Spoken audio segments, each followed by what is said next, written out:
I found friends. I found sports. I found my passion. I found family. I found my calling. I found a place to call home. Discover what you can find at Marietta by visiting marietta.edu today.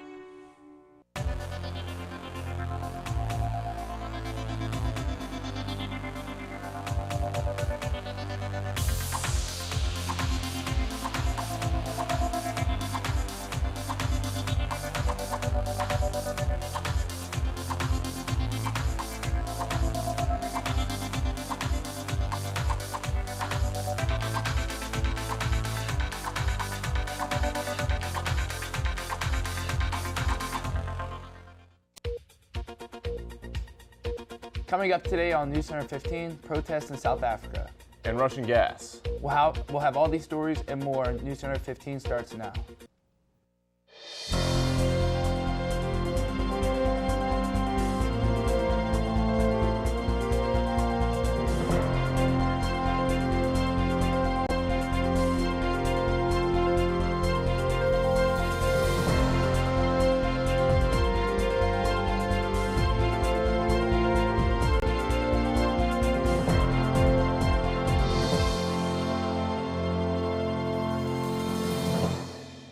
Good afternoon and welcome to Thursday's edition of NewsCenter 15. I'm Anthony Herman. And I'm Hawaiian Punch. Topic of our news this afternoon.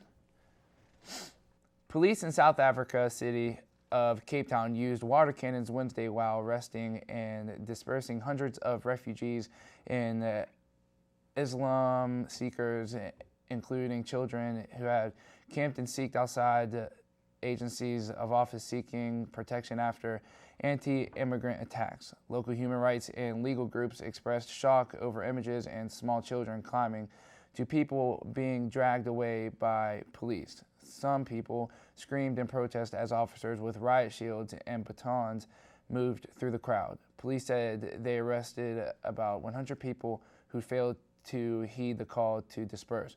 Many who weren't arrested fled to a nearby church.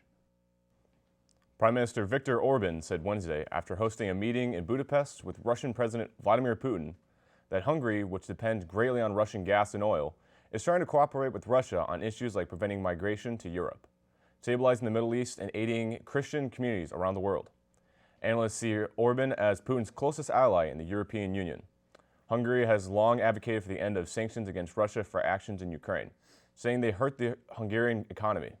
Orban also said it was a priority to join the Turkish Stream gas pipeline to run through Turkey, Bulgaria, Serbia, and Hungary to increase supply routes to Hungary for Russian gas. What's the weather like out there today? Here to provide a first look at the weather is Landon Santini. Oh, thank you so much, Mr. Punch. Well, today is a rather dreary day for Halloween. Mostly because of the rainy conditions outside. It feels like 67 outside, so this is going to be the last warm temperature we have in a while. The UV index is rather low at 2%. We have surprisingly good air quality out there with a rather low pollen count of 3.3, and thankfully the rain will help to wash that away, so that'll probably get even lower. The winds are going to be running about 6 miles per hour today at the south-southeast. The humidity is 96%, so that tends to happen when there's a lot of precipitation in the air. And we have a sunset today scheduled for 6:25 with the sun having risen already at 7:52. So like that extra humidity will probably make a lot of people's hair frizzy, though considering tonight is a day where people get dressed up in funky ways, that might not be a bad thing. You know, you could be Frankenstein's bride or something like that. So today, because of the rain, is not going to be a very good day for Halloween if you want to have one more day of going out and dressing up. But as a result, we're going to have a bit of a cooler weekend. But we'll talk more about that when I come back later on for the 5-day forecast later on in the program. So until then, happy Halloween, and back to you guys at the desk. Thank you, Landon. Evacuations are underway as winds spread a wildfire in the inland region of South Africa. The Riverside County Fire Department says a blaze in the Jurupa Valley, 45 miles east of Los Angeles, has grown to 50 acres Wednesday. The fire department says 2 mobile home parks are also under evacuation orders, and the State Route 60 has been closed down. In Los Angeles County, firefighters report they have stopped a fire in the city of Calabasas, not far from where a large wildfire is threatening thousands of homes in the eastern Ventura County. Israel, facing U.S. concerns over its growing ties with China, has decided to form a committee to review the national security aspects of foreign investments. Prime Minister Benjamin Netanyahu's security cabinet approved the new oversight body Wednesday. The panel, led by Finance Ministry, is to include a number of security agencies. The process that are agreed upon will find the appropriate balance between the need to encourage foreign investments in Israel and ensure continued economic prosperity and considerations of national security, a statement said. The statement did not mention China, but the U.S. has repeatedly raised concerns with Israel about the technology transfers and potential espionage by China. China is a major market for Israeli tech companies, and China has invested in Israeli companies and infrastructure projects. When WCMO returns, a blind sculpture makes history. And a UFC fighter's daughter goes missing. We'll be right back after these messages.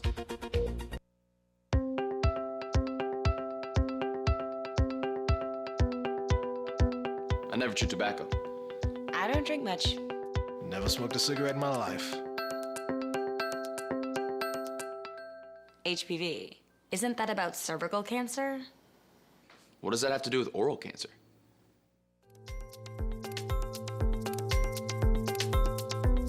HPV? Didn't know that.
The Keystone Pipeline has leaked an unknown quantity of oil in the northeastern North Dakota. State Environmental Quality Chief Dave Glatt tells the Associated Press that regulators were notified late Tuesday night of the leak near Edinburgh in Walsh County.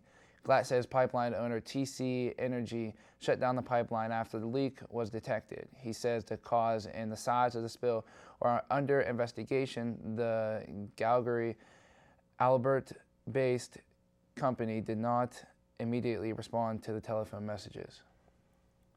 New Mexico-based sculptor Michael Naranjo soared to historical career heights last week when he became the first artist to examine the iconic end of the trail sculpture. With just the use of his hands, Naranjo, blinded by a grenade in the Vietnam War, said touching the masterpiece by James Earl Fraser was a lifelong dream.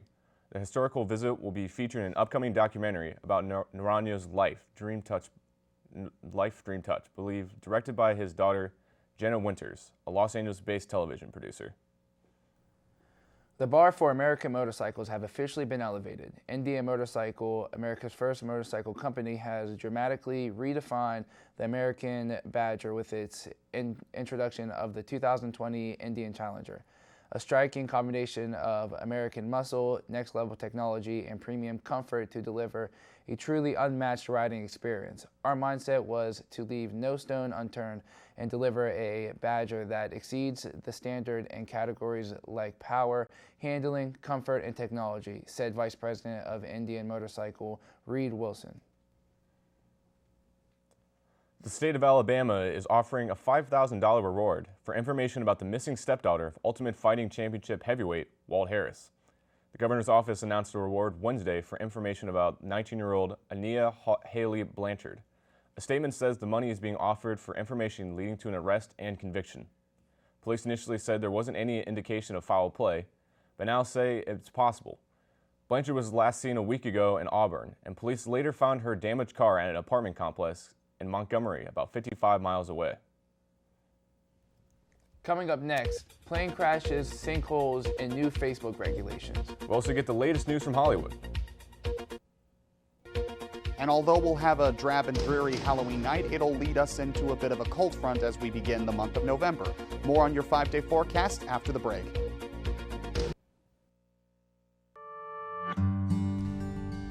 Where are we? We're at Marietta College. This is where we live, at Marietta College.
One person died after a small plane crashed into the Georgia apartment complex. The Piper PA-28 went down in DeKalb County on Wednesday morning. Officials say the crash happened just after lifting off from DeKalb Beechtree Airport. Crews are searching for the second person. Fire officials say no one was inside the building at the time of the crash. No word on what caused the plane to crash. Local and federal officials are investigating. A massive sinkhole in Florida is forcing several people from their homes. At least 13 residents of a condo complex in Altamonte Springs had to evacuate. Officials say the hole is about 30 feet deep and it's still growing. The Red Cross is on a scene to help evacuees, which include a 92-year-old woman. Other residents in the complex are warned to keep a close eye on the developing situation. Facebook is using artificial intelligence to fight for women's safety. The platform said in a blog post Tuesday that it is working to make its social media platform safer for women, including preventing revenge porn. Facebook said sharing non-consensual intimate photos disproportionately affects women. The social media company launched a pilot program in 2017 where images are securely submitted. Digital fingerprints are then created off the files, which prevents them from being shared by other users. Facebook said it wanted to do more, so it developed an AI tool to detect images and videos shared without the subject's permission. This allows files to be detected without anyone having to report them. Facebook said it's partnered with domestic violence experts in its initiatives. Today in entertainment news, who will receive Hollywood's Career Achievement Award?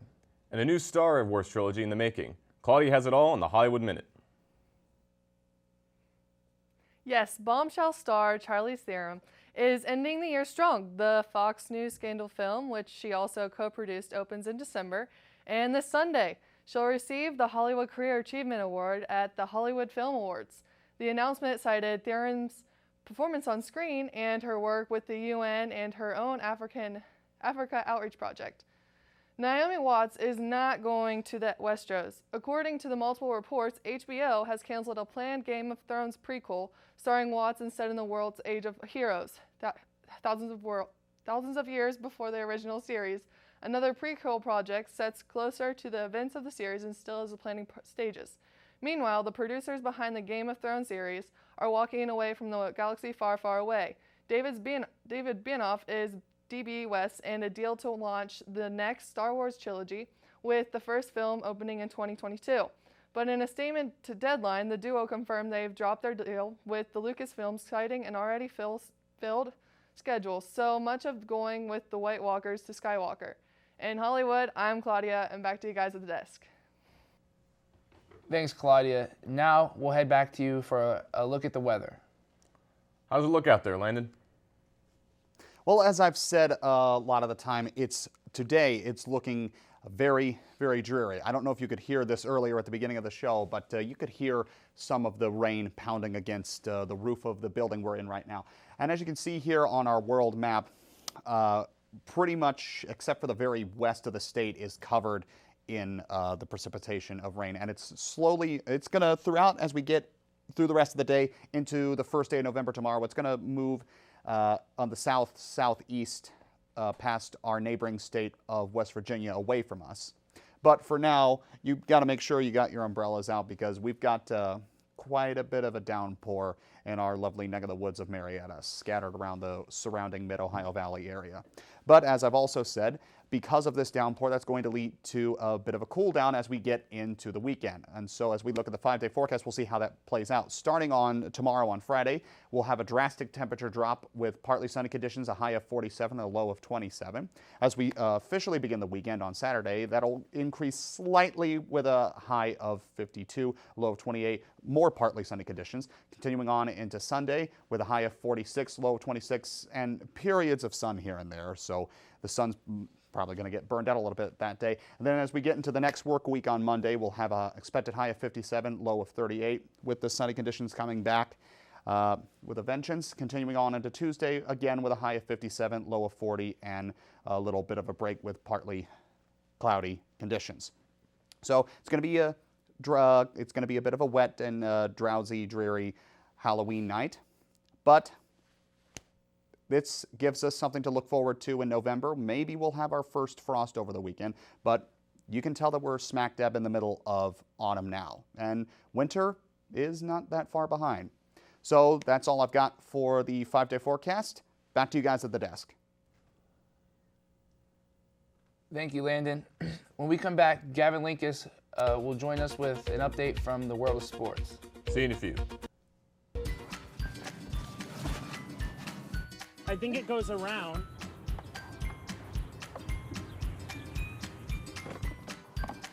Come on, buddy. I'm here for you.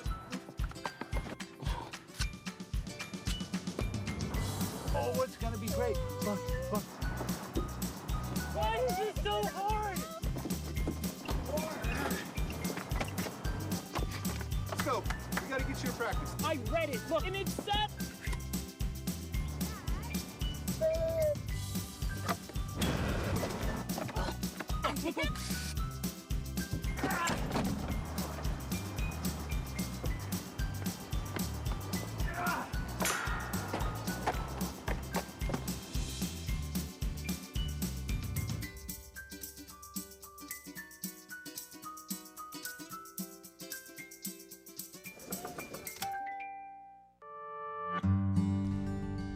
Where are we?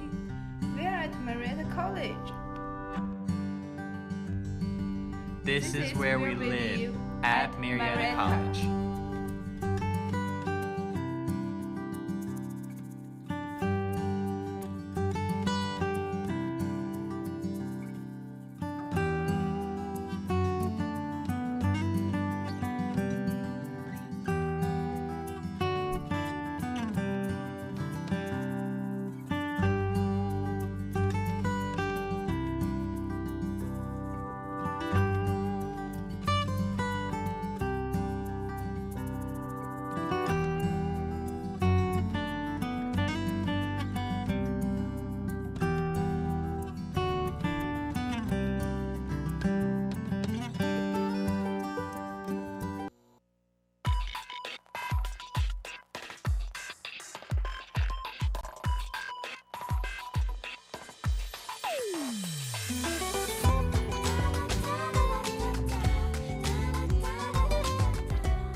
And now we're back with a look from Gavin Linkus for a look at the sports.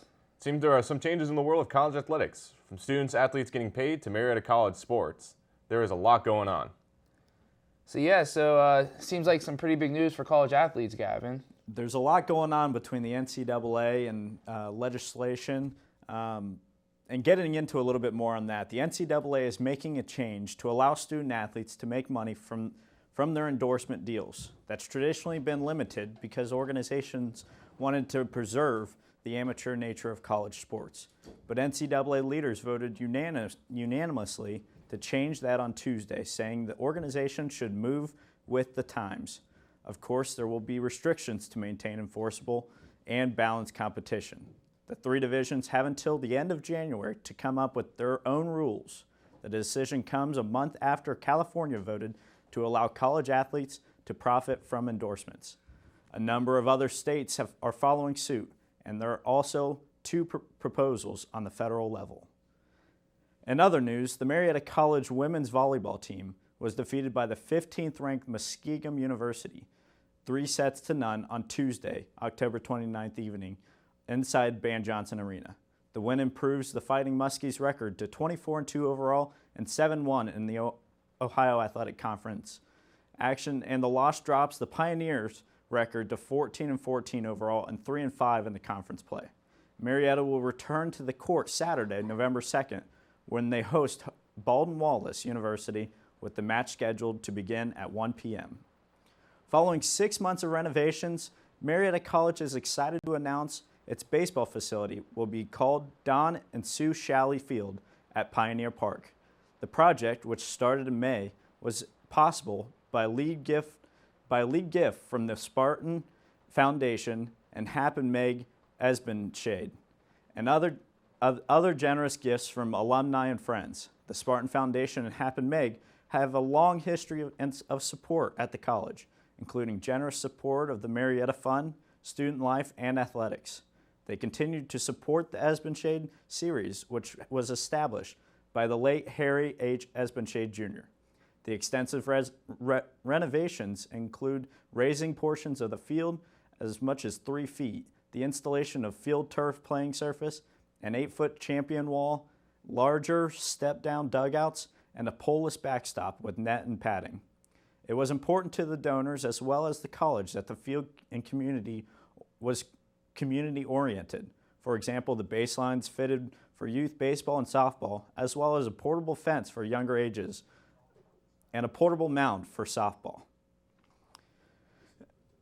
And moving on to the next story, is coming off its third trip to the NCAA Elite Eight, the Marietta College men's basketball team enters the 2019-2020 season ranked number 18th in D3Hoops.com, preseason for ranked 25.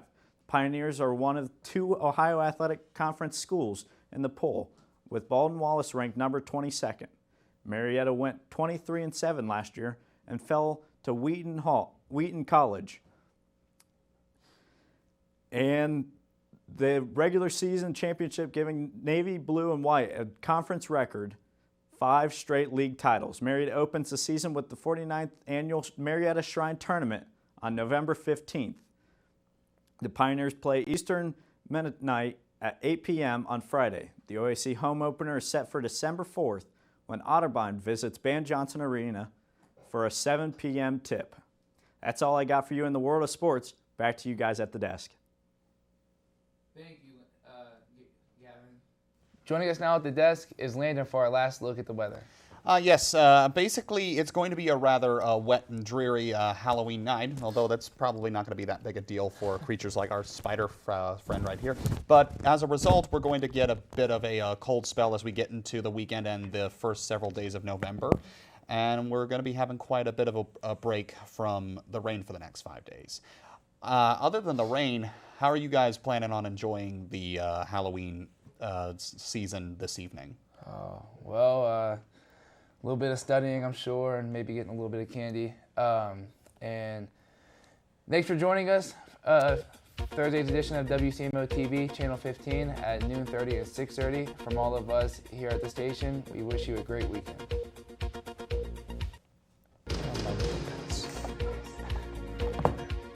Amazing.